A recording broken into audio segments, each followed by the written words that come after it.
മതവികാരം വ്രണപ്പെടുത്തുന്ന video പങ്കുവച്ചു. നേപ്പാളിലെ Indian അതിർത്തിക്ക് സമീപം വലിയ വർഗീയ സംഘർഷം ഉടലെടുത്തു എന്ന റിപ്പോർട്ടുകളാണ് ഇപ്പോൾ പുറത്തു വന്നിരിക്കുന്നത്. അതേപോലെ തന്നെ വലിയ രീതിയിൽ ധനുഷ്യയിലെ കംല മുനിസിപ്പാലിറ്റിയിൽ നിന്നുള്ള ഹൈന്ദർ അൻസാരി, അമാനത്ത് അൻസാരി എന്നീ രണ്ട് യുവാക്കൾ ചേർന്നുകൊണ്ടാണ് ഇത്തരത്തിൽ ടിക്ടോക്കിലൂടെ തന്നെ മതവികാരം ഉണർത്തുന്ന തരത്തിലുള്ള വീഡിയോകൾ പങ്കുവച്ചിരിക്കുന്നത്. ഇതാണ് പ്രകോപനത്തിന് കാരണമായതും. ഇതോടുകൂടി തന്നെ നേപ്പാളിലെ മതവികാരം വ്രണപ്പെടുത്തുന്ന ടിക്ടോക്ക് വീഡിയോയെ ചൊല്ലിയുണ്ടായ തർക്കം അതിരൂക്ഷമായ വർഗീയ സംഘർഷത്തിലേക്ക് വഴിമാറുകയാണ് ഉണ്ടായതെന്നാണ് വൃത്തങ്ങൾ സൂചിപ്പിക്കുന്നത്. ബീഹാർ അതിർത്തിയോട് ചേർന്നുള്ള ഈ തന്ത്രപ്രധാന നഗരത്തിൽ സ്ഥിതിഗതികൾ നിയന്ത്രണാതീതമായതോടുകൂടി തന്നെ ജില്ലാ ഭരണകൂടം അനിശ്ചിതകാല കർഫ്യൂ പ്രഖ്യാപിച്ചു.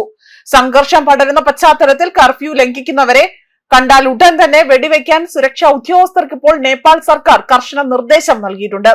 വൽസാഡ് ജില്ലാ അഡ്മിനിസ്ട്രേഷൻ ഓഫീസാണ് ബീർഗഞ്ച് മെട്രോപൊളിറ്റൻ സിറ്റി പരിധിയിൽ വരുന്ന പ്രധാന മേഖലകളിൽ ഈ കർശന നിയന്ത്രണം ഏർപ്പെടുത്തിയിരിക്കുന്നത്. സനാതന ധർമ്മ വിശ്വാസികളുടെ വികാരം വ്രണപ്പെടുത്തുന്ന തരത്തിലുള്ള പരാമർശങ്ങൾ വീഡിയോയിൽ ഉണ്ടായതിനെ തുടർന്നുകൊണ്ട് തന്നെ ജനങ്ങൾ ഇവരെ പോലീസിന് കൈമാറുകയാണ് ഉണ്ടായത്.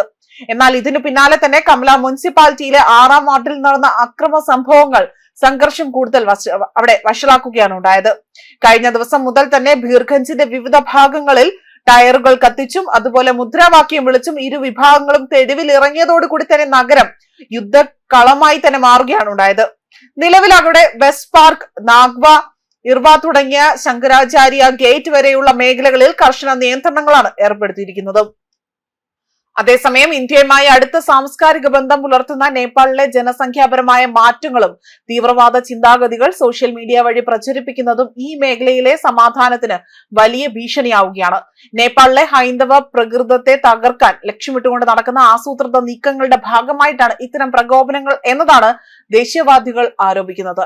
അതേപോലെ തന്നെ നേപ്പാളിലെ ഹിന്ദു സമാജത്തിന് നേരെയുള്ള ആക്രമണങ്ങളിൽ ഭാരതത്തിലെ ദേശീയ പ്രസ്ഥാനങ്ങൾ ആശങ്ക രേഖപ്പെടുത്തിയിട്ടുണ്ട് എന്നും ഇതിലൂടെ വ്യക്തമായ സൂചനകളാണ് പുറത്തു വന്നിരിക്കുന്നത്. ന്യൂസ് ഡെസ്ക് കർമ്മ ന്യൂസ്.